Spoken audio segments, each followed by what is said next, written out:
Welcome. I am here with Joe Singer, and we are going to be having a conversation about the chamber music workshop at the Composers Conference. And I just wanted to start off by asking if you could tell us a little bit about yourself. Thanks, Kurt. I'm a law professor. I teach at Harvard Law School. I teach property law, so law of neighbors and zoning and fair housing and sexual orientation discrimination and stores, all that kind of stuff. Um, uh, and music is a big part of my life. I um, My mother taught me to play piano when I was 4. Uh-huh. Um, I'm a twin, and my brother and I were sick, and my mother was talking to the doctor, and said, "What should I do?" And he said, "Well, keep them quiet." That's not what they tell parents these days, but back then was keep us quiet, and we're twins, and we have each other to play with. And she said, it's not so easy to keep them quiet. And he said, you'll figure something out. And so she played piano. So she started teaching us to play piano. Wow. And that, kept us quiet. So I learned to read music before I could read English. Wow. So I actually don't remember the time when I couldn't read music. And partly because of piano when I was 4, 5, 6, 7 years old, and then starting violin when I was 8. Yeah, I played in all the musicals in high school and college, and that's actually continued up to the present. I actually play in, they call it the Tefillah band. Tefillah means prayer. So in our temple, there's about 10 of us, between 5 and 10, that play once a month with the Friday night Shabbat services. Sure. I actually do a little bit of helping arrange the music, because I take the pieces and actually put them in the finale music system. And I do that so that I can create a clarinet part and a bassoon part, because people, they have trouble reading the treble clef. And it also lets me go an octave higher for the flutes, and Sure. That's a kind of amazing experience, because we quadruple the number of people who come to services when we do that. And then I played in orchestras for many years, but I didn't really focus on chamber music until I started working back in around 1984. All right. I had 2 friends that actually started coming to the Chair Music Conference, the Composer Center, very early. They were coming when it was up in Vermont. Mm-hmm. The year that it moved to Wellesley, they invited me to play. There were little reunions, and so I played. There was a reunion in Lenox in the fall, and I went to that with them and played chair music with people.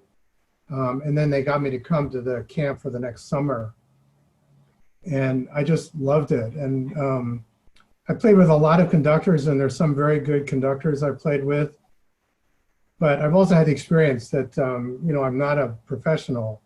And so if you're in an amateur group, the rehearsal is just before the concert. You sound terrible, right? Because everyone's making mistakes.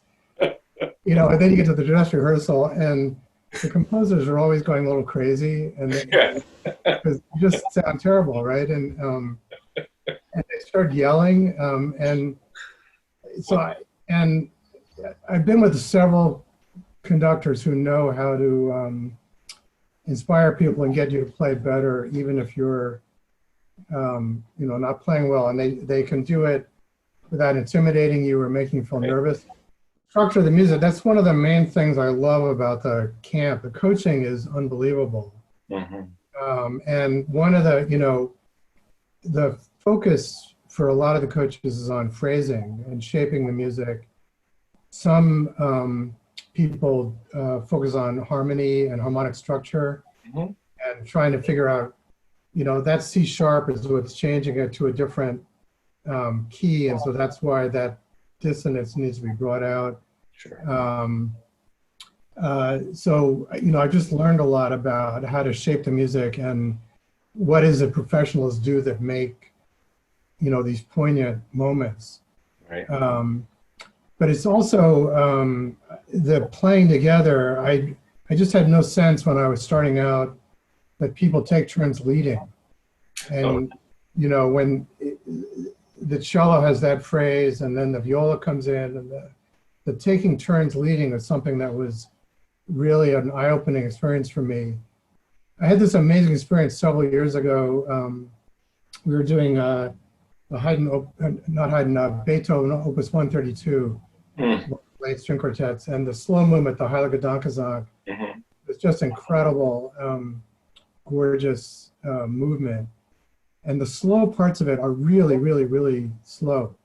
Yes. And so playing together with other people, the coach helped us. There was a metaphor of, like a clock with a swinging chime going back and forth, and imagining a very big one in a cathedral, and just having it slowly go back and forth to feel the very slow rhythm.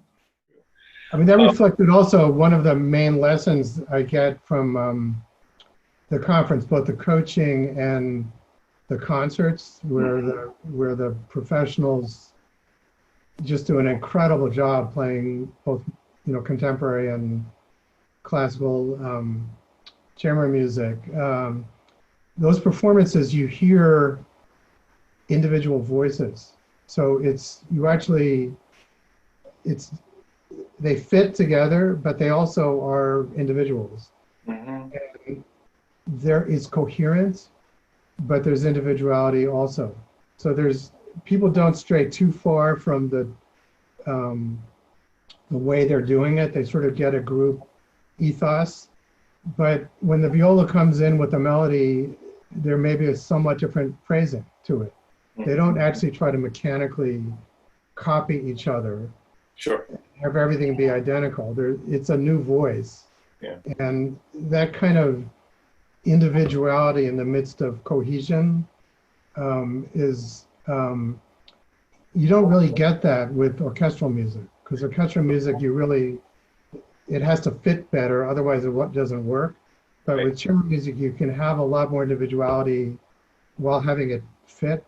Sure. Yeah, I think that's especially true in orchestra string sections. You really want to be a part of the section and not at all stick out. It's about homogeneity. Right. Sure. Yeah. Right. Is there anything in particular that strikes you about the conference as we move forward? I mean, I think it's just an amazing combination of different elements. So, from my standpoint, I focus on it as learning about chamber music, learning to play better, and learning to appreciate music better.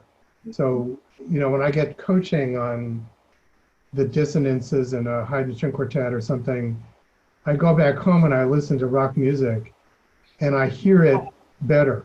I mean, I hear things I didn't hear otherwise. Sure. There's also my ability in my own playing with my friends at home to be able to do things I couldn't do before and be able to shape the moments in the music to make it, poignant and all of that. And part of those also is seeing the professionals playing the music. Yeah. But the other part of it is, hearing the contemporary music at the same time. Hiding along with the contemporary music, that to me is kind of, having the connection between the past and the future, and keeping up the appreciation of the traditional music while having the future come is sort of amazing. Some years ago, they performed Copland's Appalachian Spring as a chamber piece with one instrument per part. instead of a bigger orchestra. Sure, the chamber version, yeah. Yeah, and it was a beautiful performance, but what struck me and a lot of other people was that the performers, they do this a lot actually with Haydn, Mozart, and Beethoven, Dvorak, other people. They were emphasizing the dissonant notes Uh-huh. rather than having it make just seem, you know, a sort of sweet kind of thing. Mm-hmm. I heard all the dissonances in a way I hadn't heard them before. And I remember thinking, oh my goodness, he really is a 20th century composer. And so that, you know, to me, it's sort of like helping people appreciate what was it about the great traditional composers that made them great. Uh-huh. And it was their creating expectations about where the music's going to go Sure. and dashing those expectations, Right. having a 7-bar phrase instead of 8 bars, having, you know, making you think you're going to go to one chord, going to a different chord, interrupting the melody, all of that stuff actually helps you appreciate the music that's being written today as well. So, so I think the interaction of the new music and the traditional music is really quite, you know, important. Mm-hmm. Great. Yeah, I agree. All about context. Yeah. Right, right. Super. Well, thank you so much. This is great. This is really super wonderful.